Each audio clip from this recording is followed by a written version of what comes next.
Shalom, selamat pagi Bapak Ibu Saudara-saudari yang dikasihi Tuhan. Apa kabar semuanya? Tentunya kita semua berharap kita semua dalam perlindungan Tuhan dan diberikan kesehatan sampai pada saat ini. Bapak Ibu, kita patut bersyukur kepada Tuhan karena kita masih diberikan kesempatan bersama-sama untuk berbakti kepada Tuhan melalui ibadah kita pada pagi hari ini. Saya mengajak Bapak Ibu Saudara sekalian, dimanapun Bapak Ibu berada pada saat ini, mari bersama-sama kita bersatu hati. Kita mau datang ke hadapan Tuhan, kita ingin memuji dan memuliakan nama Tuhan. Mari kita siapkan hati kita akan menyanyikan sebuah pujian yang berjudul Saat Pagi Hari Ku Datang Lagi.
Dan menantikan pertolongan-Mu, dan setiap pagi Engkau mendengar doa.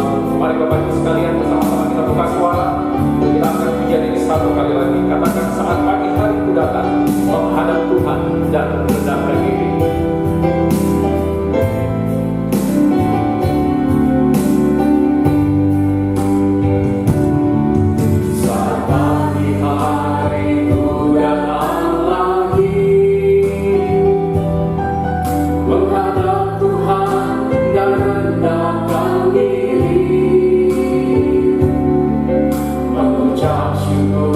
Buat hari yang Kau beri.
bersatu di dalam doa.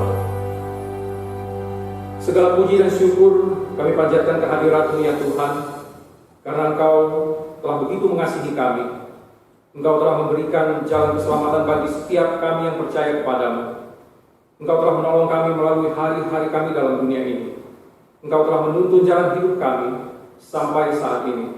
Bahkan ketika iman kami lemah, Engkau senantiasa menguatkan kami.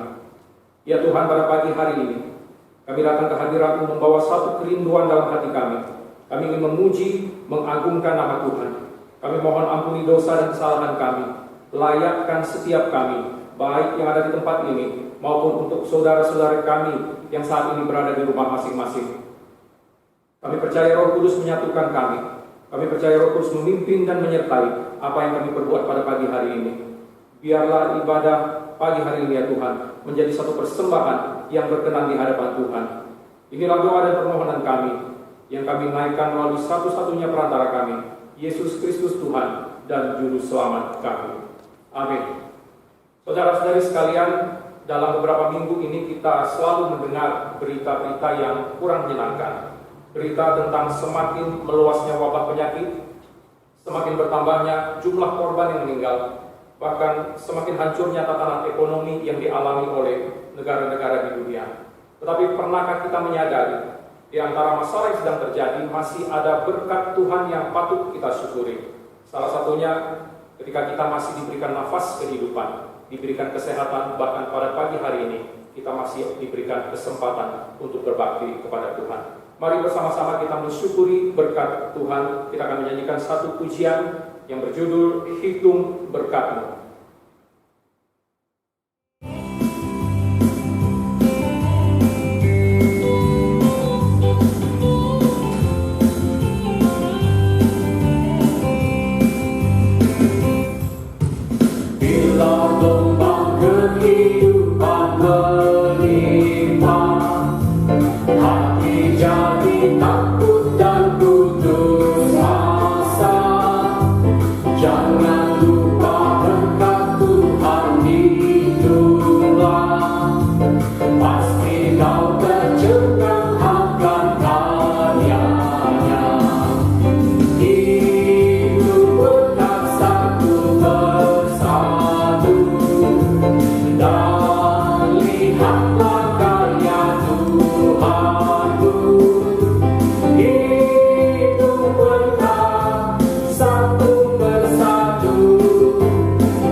sedang dilanda oleh masalah.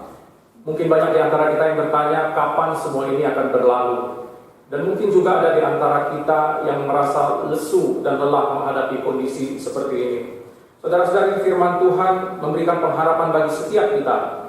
Dalam Yesaya pasal yang ke-40 dikatakan, tetapi orang-orang yang menanti-nantikan Tuhan mendapat kekuatan baru. Mereka seumpama Raja Wali yang naik terbang dengan kekuatan sayapnya. Mereka berlari dan tidak menjadi lesu. Mereka berjalan dan tidak menjadi lelah. Mari kita memuji Tuhan kembali. Bersama-sama kita katakan, Tuhan adalah kekuatanku, bersama Dia ku tidak akan goyah.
bersama-sama dengan umat Tuhan yang ada di seluruh dunia, kita akan mendeklarasikan pengakuan iman rasuli.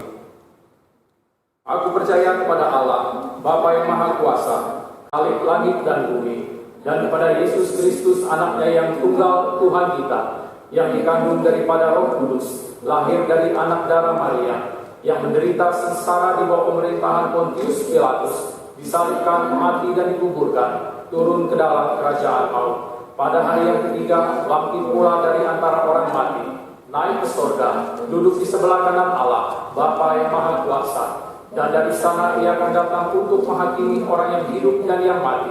Aku percaya kepada Roh Kudus, gereja yang kudus dan am, persekutuan orang kudus, pengampunan dosa, kebangkitan tubuh dan hidup yang kekal. Amin.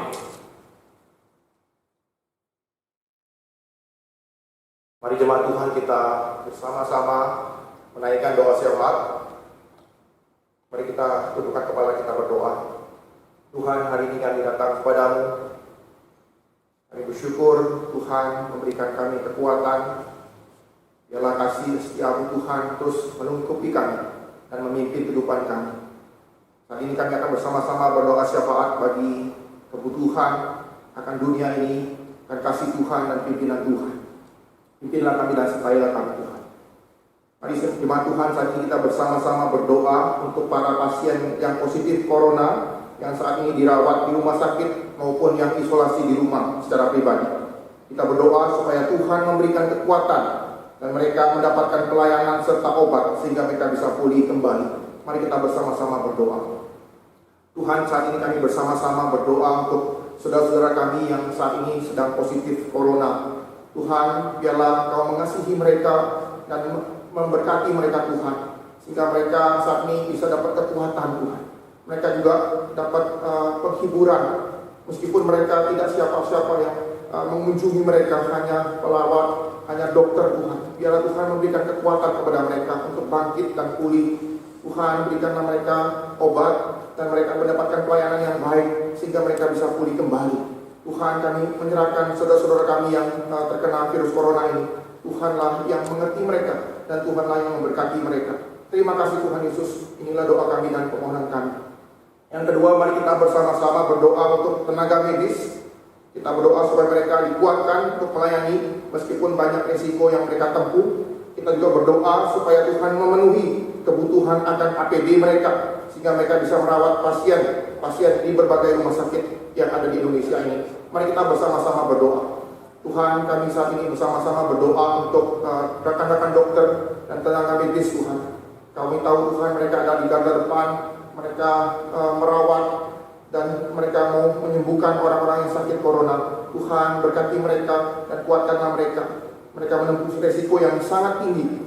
Dan biarlah Tuhan menguatkan hati mereka. Kami juga berdoa Tuhan untuk kebutuhan akan APD yang mereka butuhkan, supaya mereka dapat APD ini dan mereka bisa melayani orang-orang yang sakit corona. Tuhan, berkati rekan-rekan medis yang ada di garda depan ini. Kami serahkan mereka ke dalam tangan kuasa-Mu. Di dalam nama Tuhan Yesus kami bersyukur dan berdoa. Yang terakhir, mari kita bersama-sama berdoa untuk rencana pemerintah untuk menolong rakyat kecil. Rencana pemerintah untuk membebaskan biaya PLN dengan daya kecil, memberikan sembako dan penundaan kredit mikro supaya hal ini, track ini, strategi ini boleh berjalan tepat sasaran sehingga menolong rakyat kecil yang saat ini sedang susah. Mari kita bersama-sama berdoa untuk hal ini. Tuhan, kami saat ini sadar Tuhan, ekonomi sedang melambat, perekonomian sangat susah, dan yang terkena adalah rakyat kecil Tuhan. Kami berdoa untuk rakyat kecil. Kami tahu jemaat kami banyak yang adalah rakyat biasa. Tuhan, kami berdoa supaya setiap program pemerintah yang telah dibuat boleh menolong mereka dan sampai kepada mereka, sehingga mereka bisa menghadapi masalah ini, pergumulan ini, dan wabah ini sampai pada akhirnya. Mereka tetap dikuatkan, mereka tetap ditolong Tuhan. Kami serahkan para rakyat kecil ini Tuhan ke dalam tangan kuasa-Mu. Bapa, inilah doa kami dan permohonan kami untuk bangsa kami dan negara kami. Berkatilah dan pimpinlah setiap kami. Biarlah kami menjadi pendoa-pendoa syafaat bagi bangsa kami, bagi seluruh penduduk di muka bumi ini. Terima kasih Tuhan Yesus buat kesempatan ini. Di dalam nama-Mu mengucap syukur dan berdoa. Amin.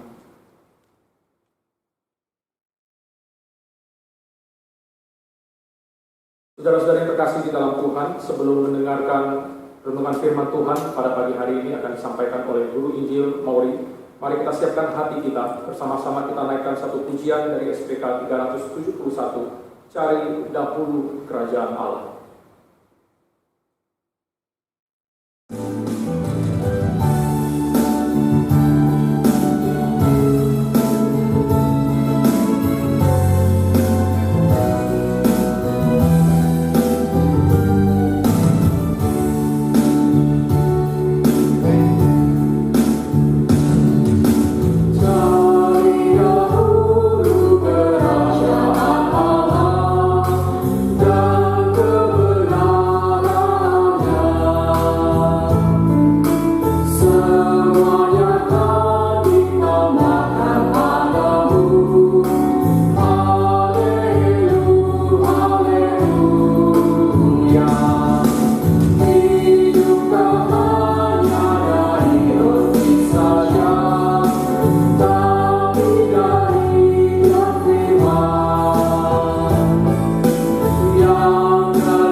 Jemaat Tuhan, kita bersama-sama berdoa.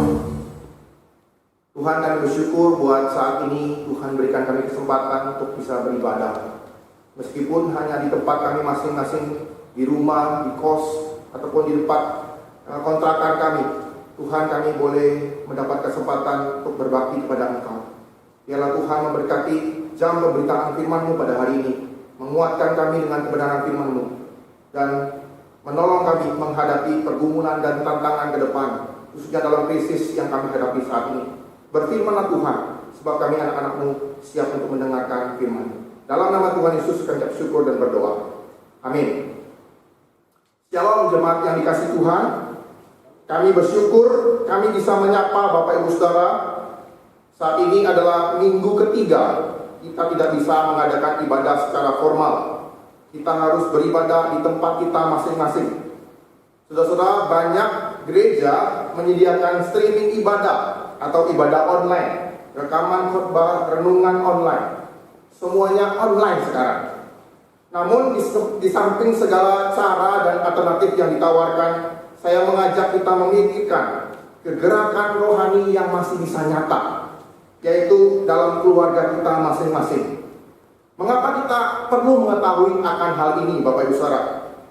Pertama-tama kita akan melihat peran keluarga dalam sejarah penciptaan. Saudara-saudara, kita tahu Tuhan memulai kehidupan manusia dengan sebuah keluarga. Tuhan memberikan mandat budaya kepada manusia. Yang pertama ini untuk beranak cucu dan menguasai serta memelihara bumi. Namun manusia jatuh dalam dosa. Manusia memilih untuk memberontak kepada Allah. Dan saking parahnya dosa manusia ini, Tuhan harus memusnahkan manusia ini dengan air bah. Di situ kita bisa mengerti kisah Nuh terjadi. Tetapi isi lain, Nuh dan keluarga diselamatkan oleh Tuhan. Allah memulai kembali kehidupan manusia lewat keluarganya. Namun setelah air bah selesai, manusia kembali gagal. Manusia jatuh dalam dosa. Mereka mencoba melawan Allah. Mereka membangun menara Babel. Namun Tuhan mengacaukan bahasa mereka dan menggagalkan rencana mereka. Akhirnya mereka kembali terserak ke seluruh penjuru muka bumi ini. Manusia kembali gagal melakukan kebenaran firman Tuhan. Tetapi Tuhan tidak menyerah kepada manusia. Tuhan memulai dalam sejarah bangsa Israel. Tuhan kembali memulai rencananya di dalam Abraham dan keluarganya. Di sini Tuhan memilih keturunan Abraham menjadi umatnya. Itulah bangsa Israel. Allah memberikan Tauratnya kepada bangsa Israel. Dia menyatakan kehadirannya di dalam kehidupan bangsa Israel. Puncaknya ketika mereka membangun bait Allah. Saudara-saudara, dalam tradisi bangsa Israel, Allah memberikan tanggung jawab itu kepada keluarga di dalam pengajaran iman dan rohani anak-anaknya. Pendidikan rohani dan karakter itu dimulai dari keluarga. Mari kita membaca satu bagian firman Tuhan yang menegaskan akan hal ini. Ulangan pasal yang ke-6 ayat 4 sampai 9. Ulangan pasal yang ke-6 ayat 4 sampai 9. Saya akan membacakannya untuk kita semua. Ayat 4, dengarlah hai orang Israel, Tuhan itu Allah kita, Tuhan itu Esa. Kasihilah Tuhan Allahmu dengan segenap hatimu, dan dengan segenap jiwamu, dan dengan segenap kekuatanmu. Apa yang kuperintahkan kepadamu hari ini haruslah engkau perhatikan. Haruslah engkau mengajarkannya berulang-ulang kepada anakmu, dan membicarakannya apabila engkau duduk di rumahmu, apabila engkau sedang berjalan dalam perjalanan, apabila engkau berbaring, dan apabila engkau bangun. Haruslah juga engkau mengikatkannya sebagai tanda pada tanganmu, dan haruslah itu menjadi lambang di dahimu, dan haruslah engkau menuliskannya pada tiang pintu rumahmu dan pada pintu gerbangmu. Saudara-saudara, ayat yang kita baca adalah hal-hal yang diperintahkan Tuhan kepada bangsa Israel. Pasal 6 ini mempersiapkan mereka masuk ke dalam tanah perjanjian. Menariknya, Bapak Ibu Saudara, Tuhan melibatkan keluarga dalam persiapan ini. Di dalam ayat yang kita baca ini ada 3 hal yang harus dilakukan oleh keluarga Israel pada waktu itu. Pertama-tama, orang Israel harus mengasihi Tuhan dengan segenap hati. Mereka harus mengasihi Tuhan sejiwa mereka, dengan kekuatan mereka, dengan segala apapun yang mereka bisa lakukan. Itulah hal yang terutama yang mereka perlu lakukan. Dan orang tua adalah yang pertama-tama harus mempraktekkan ini dalam kehidupan mereka. Apa yang harusnya dilakukan pada orang tua? Mereka harus mengeset hati mereka, supaya perkataan firman Tuhan pada hari itu disimpan dalam hati mereka. Dan ayat 5 ditegaskan kembali kepada orang-orang Israel. Dengarlah hai orang Israel, Tuhan itu Allah kita, Tuhan itu Esa. Kasihilah Tuhan Allahmu dengan kekuatanmu, dengan segenap hatimu, dengan segenap jiwamu. Tidak ada yang lain. Hanya Tuhanlah yang paling utama. Dan ini harus diperhatikan. Tuhan bukanlah nomor 1, tapi satu-satunya tujuan hidup mereka. Yang kedua, di ayat 7 menjelaskan kepada kita bahwa orang tua harus mengajarkan kepada anak-anaknya firman Tuhan dalam setiap kesempatan. Ketika duduk, berbaring, bangun, ataupun dalam perjalanan, secara berulang-ulang.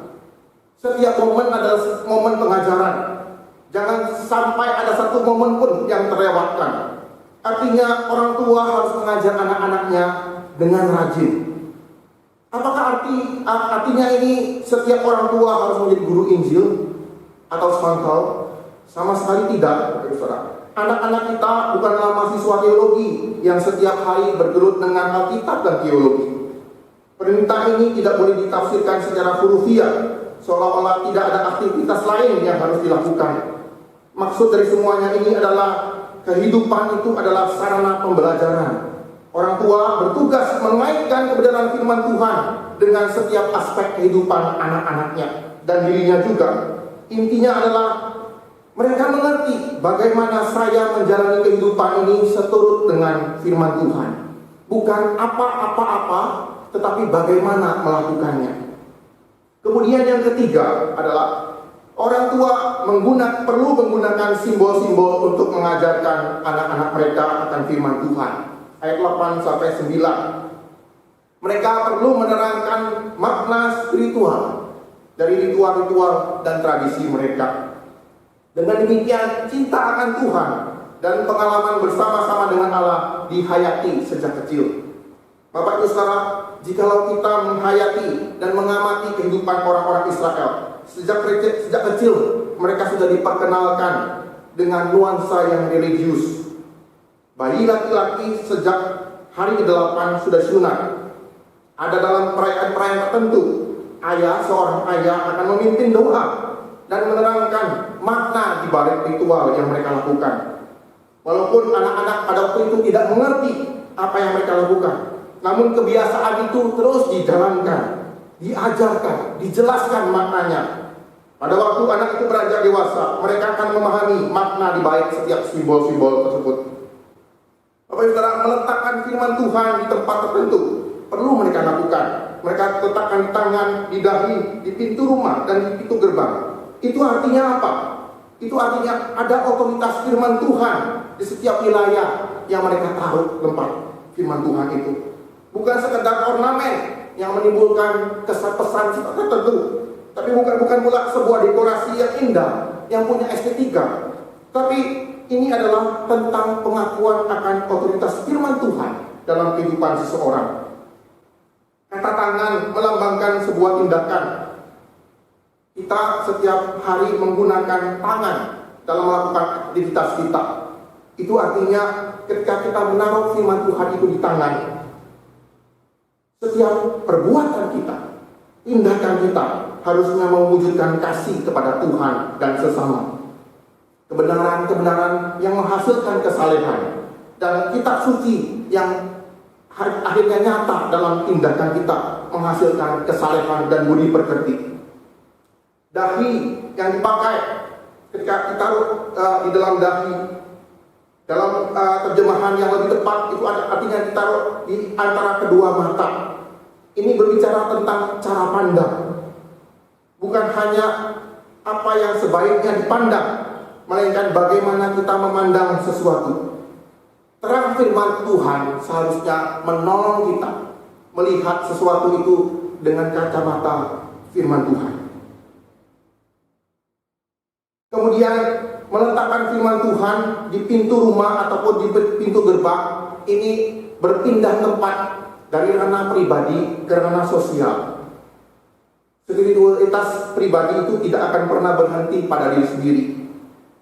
Spiritualitas itu harus nyata ke dalam kehidupan bersama-sama dengan umat Tuhan ataupun masyarakat. Kualitas kerohanian seringkali tergambar jelas dalam kehidupan bersama-sama dengan orang lain. Ketika mereka menaruh firman Tuhan di rumah itu, rumah merupakan sebuah tempat perlindungan dan perhatian. Ada keamanan dan kasih sayang, ada kenyamanan dan kedekatan.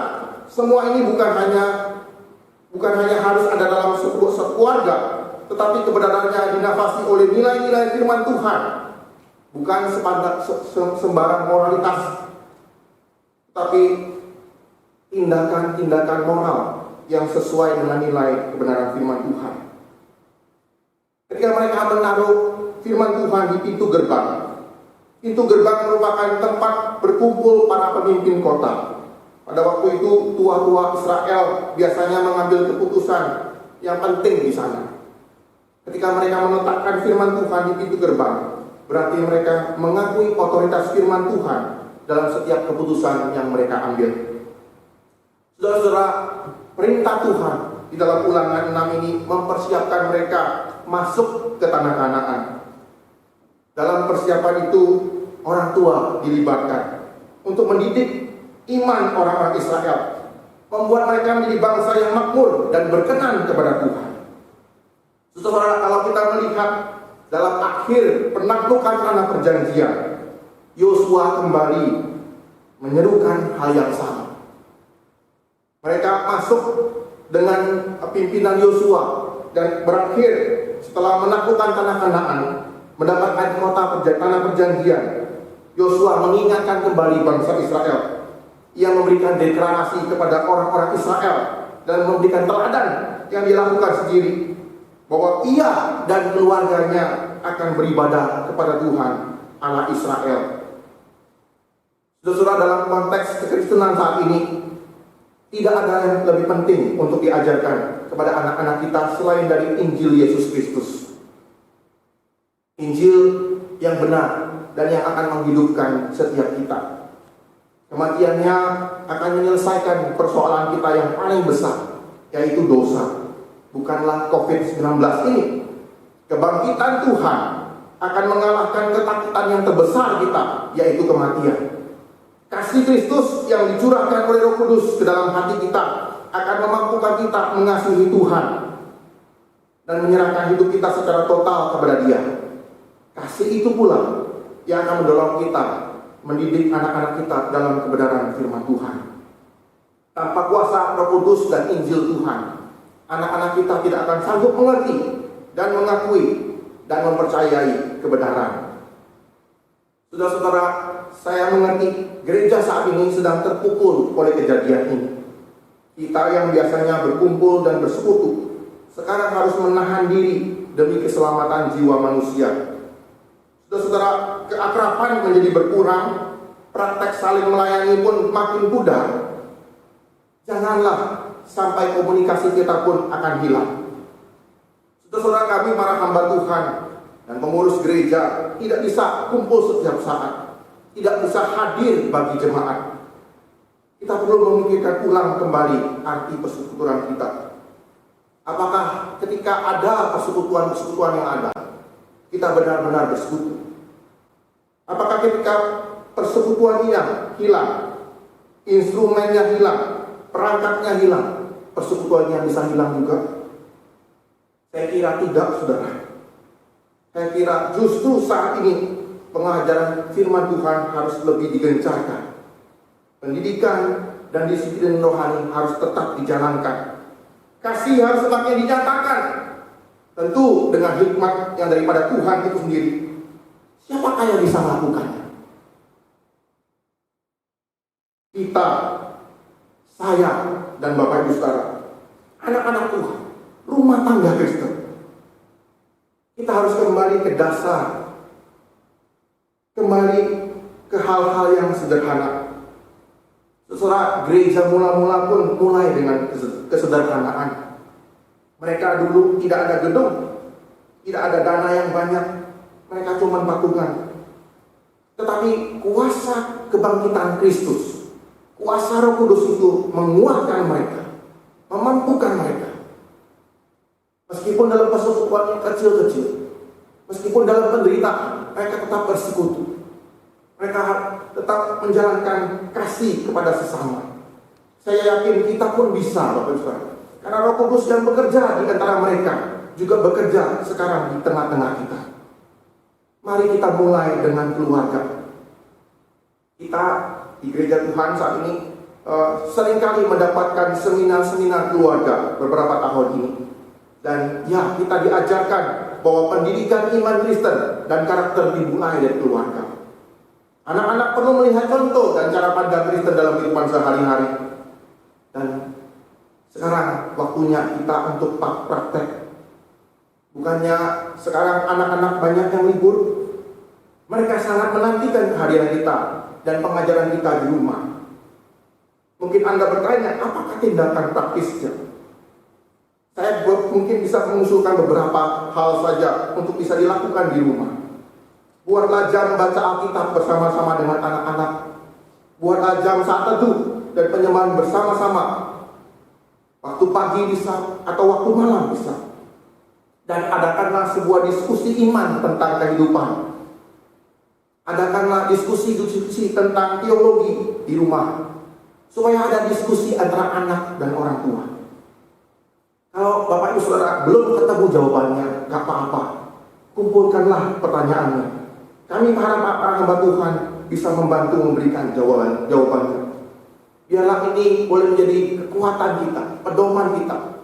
Ketika kita tidak bisa melakukan hal yang besar, kita bisa melakukan dengan hal yang kecil dan sederhana. Dan itu mulai dari keluarga kita. Kiranya Tuhan boleh menguatkan kita dengan kebenaran firman-Nya. Mari kita bersama-sama berdoa. Tuhan Yesus, kami bersyukur buat kebenaran firman-Mu yang telah menguatkan kami. Engkau memulai sejarah keselamatan dengan keluarga. Dan biarlah Tuhan, Engkau boleh menguatkan kami, keluarga-keluarga Kristen saat ini, boleh melakukan ibadah, penyembahan, dan pengajaran kebenaran firman Tuhan di rumah kami masing-masing. Ketika semua instrumen persekutuan tidak bisa kami lakukan dan pakai, tapi kami percaya Roh Kudus masih bekerja saat ini. Dan Ia mau bekerja lewat setiap kami, anak-anak Tuhan, keluarga-keluarga Kristen. Kuatkanlah kami Tuhan, teguhkanlah hati kami, dan pimpinlah langkah kami. Di dalam nama Tuhan Yesus kami bersyukur dan berdoa. Amin.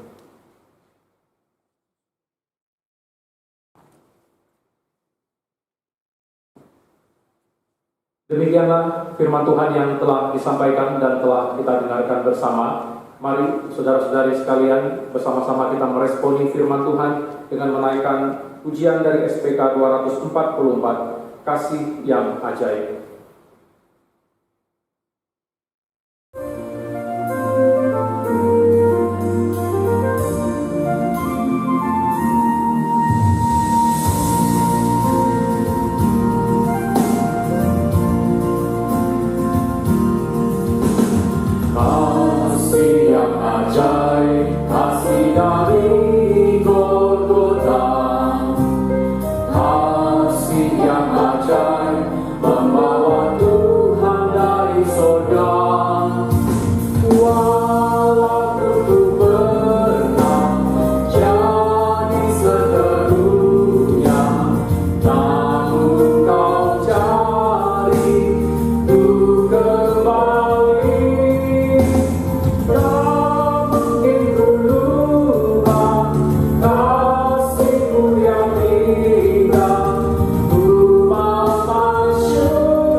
keadaan saudara baik dan saudara tetap setia melakukan ibadah di rumah masing-masing.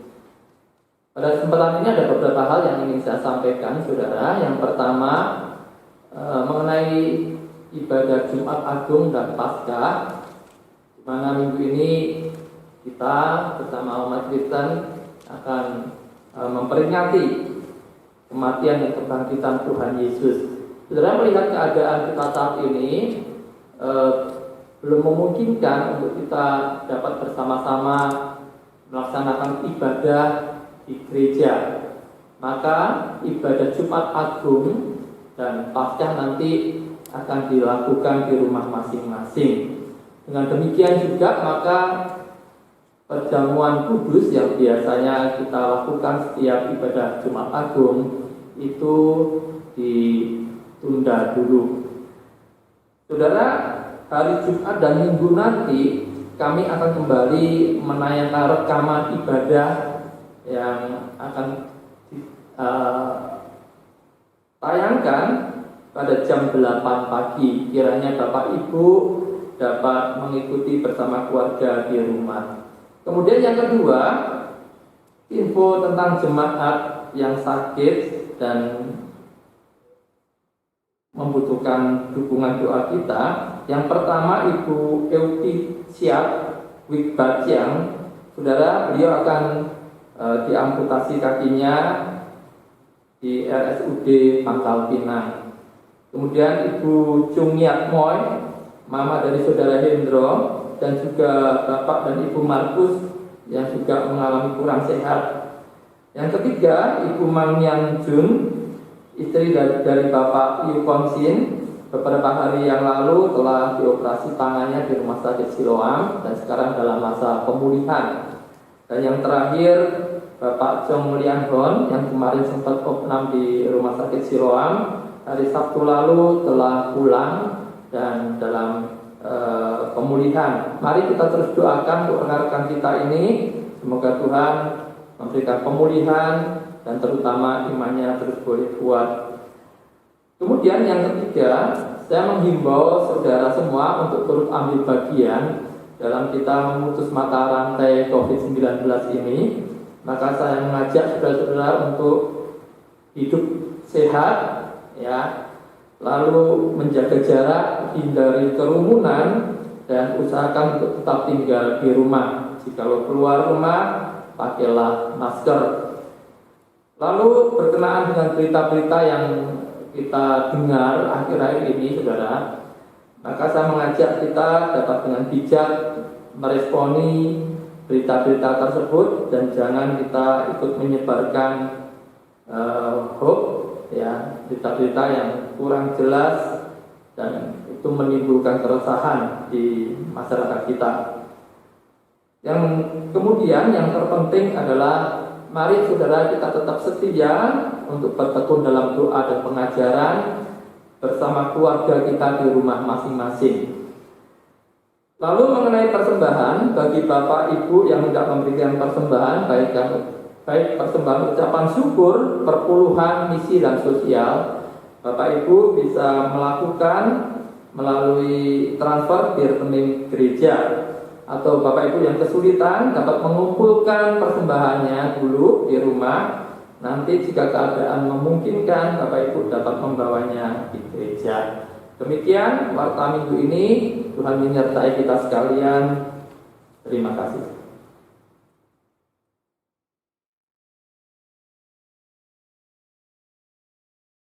Pujian doksologi.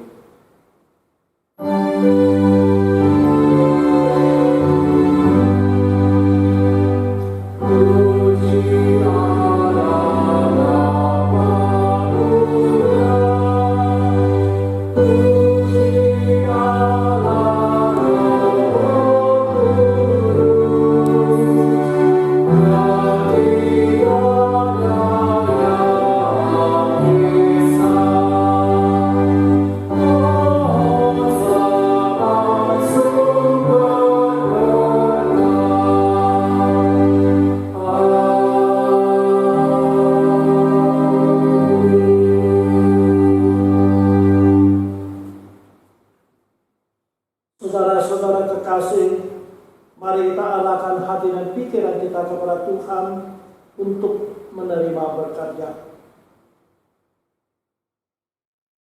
Kiranya Tuhan menjawab engkau pada waktu kesesakan. Kiranya nama Allah Yakub membentengi engkau. Kiranya dikirimkannya bantuan kepadamu dari tempat kudus dan disokongnya engkau dari Sion.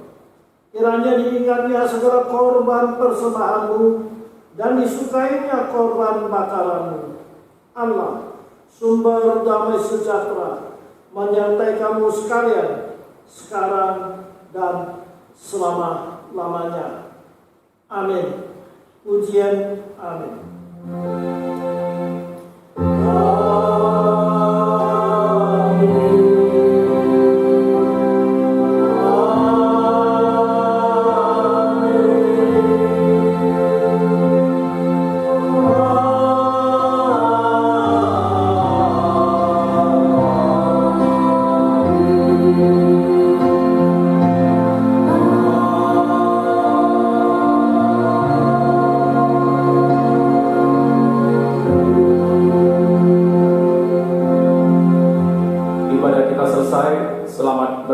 Sampai jumpa dalam ibadah kita minggu yang akan datang. Tuhan Yesus memberkati kita semua. Terima kasih Yesusku, terima kasih Yesusku. Puji syukur hanya bagi Tuhanku. Terima kasih Yesusku, terima kasih Yesusku. Puji syukur